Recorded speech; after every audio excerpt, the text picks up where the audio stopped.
ಮತ್ತು ಯಾವುದಾದ್ರೂ ಒಂದು ಒಳ್ಳೆ ಸಿನಿಮಾ ಟೀಸರು ಟ್ರೈಲರು ಮತ್ತು ಈ 100 ಕೋಟಿ 200 ಕೋಟಿ 1000 ಕೋಟಿವರೆಗೂ ಕಲೆಕ್ಷನ್ ಮಾಡುವಂಥ ಒಬ್ಬ ಸೂಪರ್ ಸ್ಟಾರ್ ಆ್ಯಕ್ಟ್ ಮಾಡಿರುವಂಥ ಒಂದು ಸಿನಿಮಾ ಏನಾದರೂ ಶೂಟಿಂಗ್ ಸ್ಟಾರ್ಟ್ ಆಯಿತು ಅಂದಿದ ತಕ್ಷಣ ಹೋಗ್ತಾರೆ, ಅರಣ್ಯನಾಶ ಅಂತ ಕೇಸ್ ಹಾಕ್ತಾರೆ. KGF ಚಾಪ್ಟರ್ 1 ಇನ್ನೇನು ನಾಳೆ ಬೆಳಿಗ್ಗೆ ರಿಲೀಸು, ಇವತ್ತಿನ ದಿವಸ ಯಾರೋ ಒಬ್ಬ ಕೇಸ್ ಹಾಕ್ತಾನೆ, ನಮ್ಮ ಸ್ಟೋರಿ ಕದ್ಬಿಟ್ಟವ್ರೆ ಅಂತ. KGF ಚಾಪ್ಟರ್ 2 ಬರುತ್ತೆ, ಶೂಟ್ ಮಾಡೋ ಸೀನಲ್ಲಿ ಟೀಸರ್ ಬಿಟ್ಟಾಗ್ಲೇ ಶೂಟ್ ಮಾಡೋ ಸೀನಲ್ಲಿ ಸಿಗರೇಟ್ ಹಚ್ಕೋತಾರಲ್ಲ, ಅದರದ್ದೇನೋ ನೋ ಸ್ಮೋಕಿಂಗ್ ಅಂತ ಅಲ್ಲಿ ಕಾಷನ್ ಹಾಕಿಲ್ಲ, ಆ ಟೀಸರ್ನ ನೀವು ಡಿಲೀಟ್ ಮಾಡಬೇಕು ಅಂತ ಅದಕ್ಕೊಂದು ಹಾಕ್ತಾರೆ.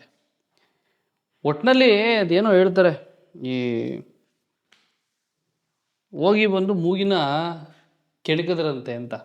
ಸೊ ಇಂಥ ಕಥೆಗಳು ನಡೀತಾನೆ ಇರ್ತವೆ ಅಂತಂದರೆ ಇಂಡಸ್ಟ್ರಿ ಫಸ್ಟ್ ಆಫ್ ಆಲ್ ಡೌನ್ಫಾಲಲ್ಲಿದೆ. ಅದು ಫ್ಯಾಕ್ಟ್, ಅದು ಅಟ್ ಪ್ರೆಸೆಂಟ್ ಇರುವಂಥ ಫ್ಯಾಕ್ಟು. ಈಗ ಇತ್ತೀಚೆಗೆ ರಿಲೀಸ್ ಆದಂಥ ಯಾವುದೇ ಒಂದು ಸಿನಿಮಾ ದೊಡ್ಡ ಮಟ್ಟಕ್ಕೆ, ಕಾಂತಾರದಷ್ಟು ಮಟ್ಟಕ್ಕೆ ಯಾವುದೂ ಸೌಂಡ್ ಮಾಡಲಿಲ್ಲ. ರೀಸೆಂಟಾಗಿ ಲಾಸ್ಟ್ ಮಂತು ರಿಲೀಸ್ ಆದಂಥ ಯಾವುದೇ ಸಿನಿಮಾ ಸೌಂಡ್ ಮಾಡಲಿಲ್ಲ, ಅಷ್ಟು ಕಲೆಕ್ಷನ್ನು ಮಾಡಲಿಲ್ಲ, ಅಷ್ಟು ಹೆಸರು ಮಾಡಲಿಲ್ಲ. ಈಗ ಟಾಕ್ಸಿಕ್ ಇನ್ನೇನು 2 ತಿಂಗಳಲ್ಲಿ ಸಿನಿಮಾ ರಿಲೀಸ್ ಇದೆ. ಪೋಸ್ಟ್ ಪ್ರೊಡಕ್ಷನಲ್ಲಿ ಟೀಮ್ ಬ್ಯುಸಿ ಆಗಿದೆ, ಅವ್ರ ಕೆಲಸ ಅವ್ರು ಮಾಡೋಕ್ಕೆ ಬಿಡದೆ. ಇದು ಯಾವುದೋ ಮೊನ್ನೆ ಟಾಕ್ಸಿಕ್ ಟೀಸರ್ ರಿಲೀಸ್ ಆಯಿತು, ಅದು ಕಾರ್ ಸೀನ್ ಇದೆ ಗುರು. ಕಾರ್ ಸೀನಲ್ಲಿ ಗೊತ್ತು ನಿಮಗೆ ಕಾರ್ ಸೀನ್ ಹೆಂಗಿದೆ ಅಂತ. ಅಫ್ಕೋರ್ಸ್ ಸ್ವಲ್ಪ ಡೀಪಾಗಿ ತೋರಿಸ್ಬಿಟ್ಟಿದ್ದಾರೆ, ಅಂದರೆ ಒಂದು ಹುಡುಗಿ ರಿಯಾಕ್ಷನ್ ಅಲ್ಲಿ ನೀಟಾಗಿ ಕ್ಯಾಪ್ಚರ್ ಮಾಡಿಬಿಟ್ಟಿದ್ದಾರೆ.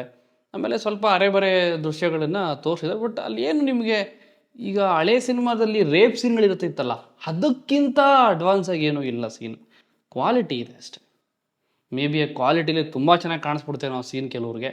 ಸೊ ಅದನ್ನು ಈ ರೀತಿ ಮಾತಾಡ್ತಾ ಇರ್ಬೋದು. ಮಾತಾಡ್ತಾ ಇರೋರು ಒಂದು ಕಡೆ ಆದರೆ, ಕೇಸು, ಕೋರ್ಟು, FIR, ಇನ್ನೊಂದು ಮತ್ತೊಂದು ನಾವು ಕೇಸ್ ಹಾಕ್ತೀವಿ, ಆ ದೃಶ್ಯಾವಳಿಗಳನ್ನ ತೆಗಿಬೇಕು ಟೀಸರಿಂದ, ಅದು ಇದು ಅನ್ನೋವಂಥ ಒಂದಷ್ಟು ವಿಷಯ ಈಗ ಓಡಾಡ್ತಾ ಇದೆ. ಟಾಕ್ಸಿಕ್ ಸಿನಿಮಾ ಮೇಲೆ ಕೇಸ್ ಹಾಕಿದ್ದಾರೆ. ಆ ಕಾರ್ ಸೀನ್ ಏನಿದೆ ಅದನ್ನು ಡಿಲೀಟ್ ಮಾಡಬೇಕು. ರಿಯಾಲಿಟಿಯಲ್ಲಿ ನಿಜ ಜೀವನದಲ್ಲಿ ಅಲ್ಲಿ ಇಲ್ಲಿ ಚಿಕ್ಕ ಮಕ್ಕಳಿಂದ ಹಿಡಿದು ವಯಸ್ಸಾಗೋವ್ರಿಗೂ, ವಯಸ್ಸಾದವ್ರದ್ದು ಹೆಣ್ಮಕ್ಳು ಎಲ್ಲರನ್ನೂ ರೇಪ್ ಮಾಡೋದು, ರೇಪ್ ಆ್ಯಂಡ್ ಮರ್ಡ್ರ್ ಮಾಡೋದು, ಅಟೆಂಪ್ಟ್ ಟು ರೇಪ್ ಮಾಡೋದು ನಡೀತಾನೆ ಇದೆ. ಒಂದು ಹುಡುಗಿ ಮೇಲೆ ಹರಾಸ್ಮೆಂಟ್ ಅನ್ನೋದು ನಡೀತಾನೆ ಇದೆ. ಒಂದು ಹುಡುಗಿ ಮೇಲೆ ಇನ್ನೇನೋ ಒಂದು ನೆಗೆಟಿವಿಟಿ ಸ್ಪ್ರೆಡ್ ಆಗ್ತಾನೆ ಇದೆ. ಕೆಟ್ಟದು ಅನ್ನೋದು ಎಲ್ಲ ಕಡೆ ನಡೀತಾನೆ ಇದೆ. ರೀಸೆಂಟಾಗಿ ಯಾವುದೋ ಒಂದು ಆರ್ಟಿಕಲ್ ಓದ್ತಾ ಇದ್ದೆ. ಆರ್ಟಿಕಲಲ್ಲಿ ಒಬ್ಬಳು ಹೆಣ್ಮಗಳು ಚಿಕ್ಕ ವಯಸ್ಸಲ್ಲಿ, ತುಂಬ ಚಿಕ್ಕ ವಯಸ್ಸಲ್ಲಿ, ಅಂದರೆ ಒಂದು 7 ವರ್ಷ 8 ವರ್ಷ ಮೇ ಬಿ ಈ ಏಜಲ್ಲಿ ಅವರ ಮನೆಗೆ ಬರ್ತಾ ಇದ್ದಂಥ ಅವ್ರ ಅಪ್ಪನ ಫ್ರೆಂಡ್ಸೇನೆ, ಗೊತ್ತಿರೋರೇನೆ ಆ ಹುಡುಗಿನ ರೇಪ್ ಮಾಡಿಬಿಡ್ತಾರಂತೆ. ಚಿಕ್ಕ ಹುಡುಗಿನ ರೇಪ್ ಮಾಡಿಬಿಡ್ತಾರಂತೆ. ಆ ಹುಡುಗಿ ತುಂಬಾ ನೋವನ್ನ ತಡ್ಕೊಳಕ್ಕಾಗದೆ, ಯಾರಿಗೂ ಹೇಳ್ಕೊಳಕ್ಕಾಗದೆ, ಆ್ಯಂಡ್ ಆಲ್ಸೋ ನೀನು ಏನಾದರೂ ನಿಮ್ಮ ಅಪ್ಪ ಅಮ್ಮನಿಗೆ ಅಥವಾ ಯಾರಿಗೇ ಹೇಳಿದ್ರು ಇನ್ನೊಂದು ಸಾಯಿಸ್ಬಿಡ್ತೀವಿ ಅಂತ ಎದುರಿಸಿದ್ರಂತೆ ರೇಪ್ ಮಾಡಿದವರು. ಅವರು ಬೆಳೀತಾ ಬೆಳೀತಾ ದೊಡ್ಡವ್ರು ಆಗ್ತಾ ಆಗ್ತಾ ಸ್ಕೂಲು ಕಾಲೇಜೆಲ್ಲ ಮುಗಿಸ್ಕೊಂಡು ಒಂದು ಮೆಚುರಿಟಿ ಅಂತ ಬಂದಮೇಲೆ, ಒಂದು 18-20 ವರ್ಷ 22 ವರ್ಷ ಆದಮೇಲೆ ಈ ವಿಚಾರದಲ್ಲಿ ಯಾರು ಹಿಂಸೆಗೊಳಗಾಗಿರ್ತಾರೆ ಅವಳಿಗೆ ಏನು ಎಕ್ಸ್ಪೀರಿಯೆನ್ಸ್ ಆಗಿದೆ, ಬೇರೆ ಹೆಣ್ಮಕ್ಳಿಗೆ ಆಗಬಾರ್ದು ಇದು ಅಂತ ಅಂದ್ಬಿಟ್ಟು ಅದೇ ವಿಚಾರದಲ್ಲಿ ಅವೇರ್ನೆಸ್ ಮೂಡ್ಸೋಕ್ಕೆ ನಿಂತ್ಕೋತಾರೆ ಅವರು. ಓಕೆನಾ? ಇದೆಲ್ಲ ನಡೀತಾ ಇದೆ. ಇದ್ರ ಬಗ್ಗೆ ಯಾರೂ ತಲೆ ಕೆಡಿಸ್ಕೊಳ್ಳಲ್ಲ. ಒಂದು ರೇಪ್ ಆಗುತ್ತೆ, ಒಂದು ಕಂಪ್ಲೇಂಟು FIR ಫೈಲ್ ಮಾಡ್ತಾರೆ, ಅವನ್ನ ಜೈಲಿಗೆ ಹಾಕ್ತಾರೆ, ಶಿಕ್ಷೆನೂ ಅನೌನ್ಸ್ಮೆಂಟ್ ಆಗುತ್ತೆ. ಅದಾದಮೇಲೆ ಬೇಲ್ ಮಾಡ್ಕೊಂಡು ಅವ್ನು ಆರಾಮಾಗಿ ತಿರುಗಾಡ್ಕೊಂಡಿರ್ತಾನೆ. ಇದ್ರ ಬಗ್ಗೆ ಯಾರೂ ತಲೆ ಕೆಡಿಸ್ಕೊತಾ ಇಲ್ಲ. ಯಾವುದೋ ಒಂದು ಸಿನಿಮಾ ಅಂತ ಬಂದಾಗ ಎಲ್ಲ ಇರುತ್ತೆ. ನಾನು ಇನ್ನೂ ಒಂದು ಕ್ಲಿಯರಾಗಿ ಹೇಳ್ತೀನಿ, ಇದ್ರ ಮೇಲೆ ಯಾರೂ ಆ ಸೀನ್ನ ಡಿಲೀಟ್ ಮಾಡಬೇಕು ಅಂತ ಯಾರೂ ಹೇಳೋಕ್ಕಾಗಲ್ಲ. ಯಾಕೆ ಅಂತಂದರೆ, ಸಲಗ ಅನ್ನೋ ಒಂದು ಸಿನಿಮಾ ರೀಸೆಂಟ್ ಟೈಮಲ್ಲಿ, ಏನೋ 10-20 ವರ್ಷದ ಹಳೆ ಸಿನಿಮಾ ಅಲ್ಲ ಇದು. ನನಗನ್ನಿಸ್ದಂಗೆ ಒಂದು 3 years ಆಗಿರ್ಬೋದು ಸಲಗ ಸಿನಿಮಾ ಬಂದು. ಆವಾಗ ಸಲಗ ಬಂದು A certified movie, adults only 18 ವರ್ಷದ ಮೇಲ್ಪಟ್ಟವ್ರು ಮಾತ್ರ ನೋಡಬಹುದಾದಂಥ ಸಿನಿಮಾ. ಯಾಕೆ ಅಂದರೆ ಅಮ್ಮ, ಅಕ್ಕ, ಬೋಮಗ, ಸೂಮಗ ಈ ಥರ ಪದಗಳನ್ನು ಡೈರೆಕ್ಟಾಗಿ ಯೂಸ್ ಮಾಡಿರ್ತಾರೆ. ಅಂದರೆ ಅಡಲ್ಟ್ರೇಟೆಡ್ ಅಂದರೆ A ಸರ್ಟಿಫೈಡ್ ಸಿನಿಮಾ ಅಂತ ಬಂದಾಗ ಅಂಥ ಸೀನ್ಗಳು ಇರುತ್ತೆ. ಆಮೇಲೆ ಈ ರಕ್ತ ಸಿಕ್ತ ಅನ್ನೋದು, ಮತ್ತು ಮರ್ಡರ್ ಮಾಡೋದು, ಆಮೇಲೆ ಈ ಬೈಗ್ಲ ಅನ್ನೋದನ್ನು ಡೈರೆಕ್ಟಾಗಿ ಬೈತಿರ್ತಾರೆ. A ಸರ್ಟಿಫೈಡ್ ಸಿನಿಮಾ ಅಂತ ಕೊಟ್ಟಾದಮೇಲೆ, ಅಂದರೆ ಈಗ ಏನು ಸೆನ್ಸಾರ್ ಬೋರ್ಡಲ್ಲಿ ಕೂತ್ಕೊಂಡು ಕೆಲಸ ಮಾಡ್ತಾರಲ್ಲ, ಆ ಸಿನಿಮಾಗೆ ಯಾವ ಸರ್ಟಿಫಿಕೇಟ್ ಕೊಡಬೇಕು ಅನ್ನೋದು ಡಿಸೈಡ್ ಮಾಡ್ತಾರಲ್ಲ, ಹಂಗಾದ್ರೆ ಅವ್ರಿಗೇನು ಗೊತ್ತಿಲ್ವ ಸಿನಿಮಾ ಬಗ್ಗೆ? ಅಲ್ಲ, ಗೊತ್ತಿಲ್ವಾ? ನನಗನ್ನಿಸ್ದಂಗೆ ಈ ಟೀಸರ್ನ ಸೆನ್ಸಾರ್ ಮಾಡಿಸಿದಾರೋ ಏನೋ ನನಗೆ ಗೊತ್ತಿಲ್ಲ. ನನಗೆ ಗೊತ್ತಿರೋದು ಮಾಡಿಸಿರ್ತಾರೆ. ಯಾಕೆಂದರೆ ಪ್ಯಾನ್ ಇಂಡಿಯನ್ ಸಿನಿಮಾ, ಒಬ್ಬ ದೊಡ್ಡ ಸ್ಟಾರ್ ಆ್ಯಕ್ಟ್ ಮಾಡ್ತಿರುವಂಥ ಒಂದು ಸಿನಿಮಾ ಇದು. ಸೆನ್ಸಾರ್ ಮಾಡಿಸಿನೇ ರಿಲೀಸ್ ಮಾಡಿಸಿರ್ತಾರೆ. ಓಕೆ, ನಿಮ್ಮ ಪ್ರಕಾರ ಚಿಕ್ಕ ಚಿಕ್ಕ ಮಕ್ಳ ಕೈಯಲ್ಲೂ ಮೊಬೈಲ್ ಇರುತ್ತೆ, ಅವರು ನೋಡ್ತಾರೆ, ಹಾಳಾಗ್ತಾರೆ, ಸಿನಿಮಾ ನೋಡಿ ಹಾಳಾಗ್ತಾರೆ. ಅದೇ ಮೊಬೈಲಲ್ಲಿ ನಿಮಗೆ ಗೊತ್ತಾ ಅವ್ರು ಏನೇನು ನೋಡ್ತಾ ಇದ್ದಾರೆ ಅಂತ? ಯಾವ್ಯಾವ ಲಿಂಕ್ನ ಕ್ಲಿಕ್ ಮಾಡಿ ಏನೇನು ಓಪನ್ ಆಗ್ತಾ ಇದೆ, ಏನು ನಡೀತಾ ಇದೆ, ಚಿಕ್ಕ ಮಕ್ಳ ಕೈಯಲ್ಲಿ ಕೊಟ್ಟಿರುವಂಥ ಮೊಬೈಲ್ಗಳಲ್ಲಿ ಏನೇನು ನೋಡ್ತಾ ಇದ್ದಾರೆ ಅವರು, ಯಾವ್ಯಾವ ಥರ ಅವರು ಮೊಬೈಲ್ ಯೂಸ್ ಮಾಡ್ತಾ ಇದ್ದಾರೆ ಅಂತ ನಿಮ್ಗೆ ಏನಾದ್ರು ಹೇಳಿದಾರೆ? ಅಪ್ಪ ಅಮ್ಮ ಬಂದು ಹೇಳ್ಬಿಟ್ಟಿದ್ದಾರಾ ನಿಮಗೆ? ಗೊತ್ತಿಲ್ಲ. ಅದ್ರ ಬಗ್ಗೆ ನೀವು ತಿಳ್ಕೊಂಡು ಮಾತಾಡಲ್ಲ. ಯಾವುದೋ ಒಂದು ಸಿನಿಮಾ ಬಂತು, ಇಲ್ಲಿ ಇನ್ನೊಂದು ಏನಾಗುತ್ತೆ, ಕರೆಕ್ಟಾಗಿ ತಿಳ್ಕೊಳ್ಳಲ್ಲ ಇವರು.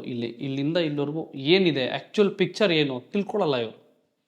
ಸುಮ್ಮನೆ ಡಿಲೀಟ್ ಮಾಡಿಸಿ, ಕೇಸ್ ಹಾಕಿ, FIR ಹಾಕಿ, ಕೇಸ್ ಹಾಕಿ, ಕಂಪ್ಲೇಂಟ್ ಕೊಡಿ, ಕೋರ್ಟ್ಗೆ ಹಾಕಿ, ಬರೀ ಹಿಂಗೆ ಹೋಗ್ಬಿಟ್ರೆ ಫಸ್ಟ್ ಆಫ್ ಆಲ್ ಆಲ್ರೆಡಿ ಚಿತ್ರರಂಗ ಅನ್ನೋದು ಕಷ್ಟದಲ್ಲಿದೆ ಸ್ವಾಮಿ.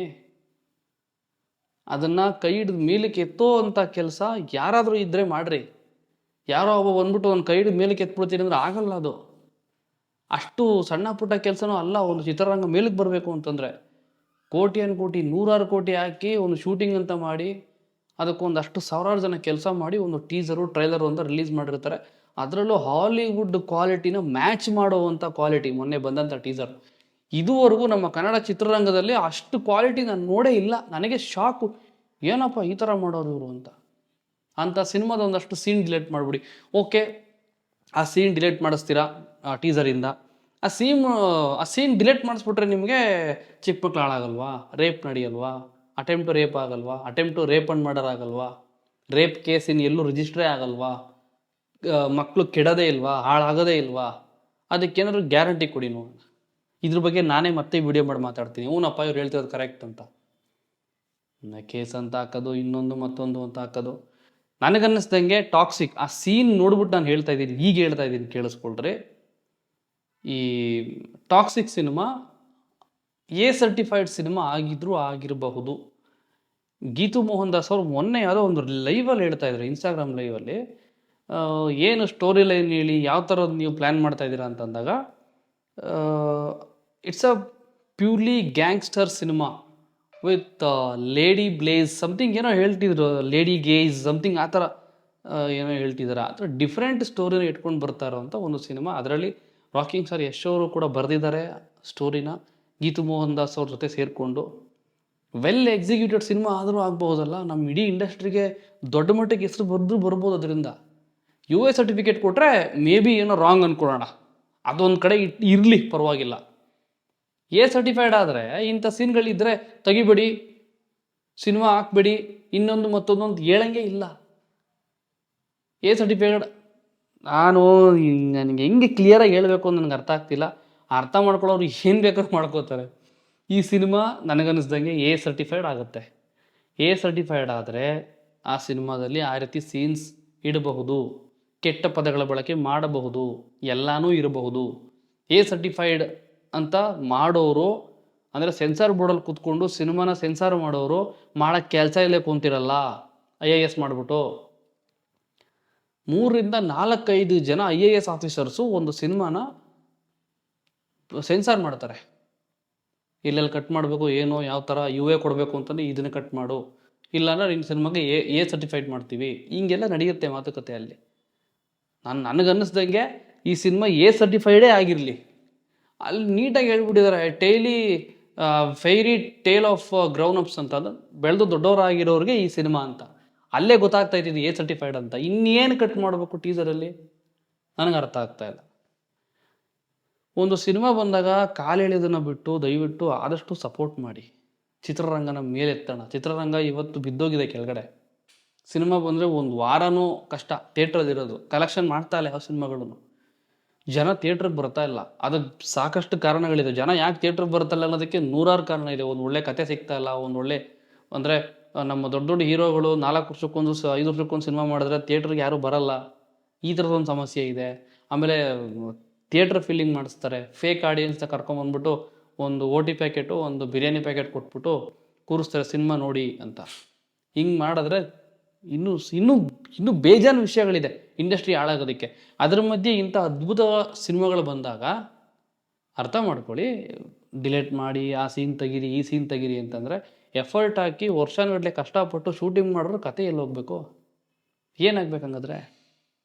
ನೋಡೋಣ. ನಾನು ಇನ್ನೊಂದು ಮಾತು ಹೇಳಬೇಕು ಅಂತಂದರೆ, ಸಿನಿಮಾ ರಿಲೀಸ್ ಆಗಿ ಸಿನಿಮಾ ಬರೋವರೆಗೂ ವೆಯ್ಟ್ ಮಾಡಿ. ಆ ಸೀನ್ ಯಾವುದಕ್ಕೆ ಸಂಬಂಧಪಡುತ್ತೆ, ಎಲ್ಲಿಗೆ ಹೋಗುತ್ತೆ ಸೀನು, ಏನಕ್ಕೆ ಆ ಸೀನ್ ಇಟ್ಟಿದ್ದಾರೆ. ಫೈನಲಾಗಿ ಒಂದೇ ಮಾತು ಹೇಳೋದು, ಈ ಸಿನಿಮಾ ಎ ಸರ್ಟಿಫೈಡ್ ಆದರೆ ನೀವು ಯಾರ ಕಂಪ್ಲೇಂಟು ನಡೆಯಲ್ಲ. ಸರ್ಟಿಫಿಕೇಟೇ ಎ ಕೊಟ್ಬಿಟ್ರೆ ಕ್ಲಿಯರಲ್ಲಿ ಆ ಫೇರಿ ಆ ಟೇಲ್ ಆಫ್ ಆ ಫೇರಿ ಇಷ್ಟು ಹೇಳ್ತಾ ಇಲ್ಲಿಗೆ ಈ ವಿಡಿಯೋ ಮುಗಿಸ್ತೀನಿ. ಇದ್ರ ಮೇಲೆ ನಿಮ್ಮ ಒಪಿನಿಯನ್ ದಯವಿಟ್ಟು ಕಮೆಂಟ್ ಮಾಡಿ ಅಂತ ತಿಳಿಸ್ತಾ ಮತ್ತೆ ಸಿಗೋಣ. Thank you, take care, bye.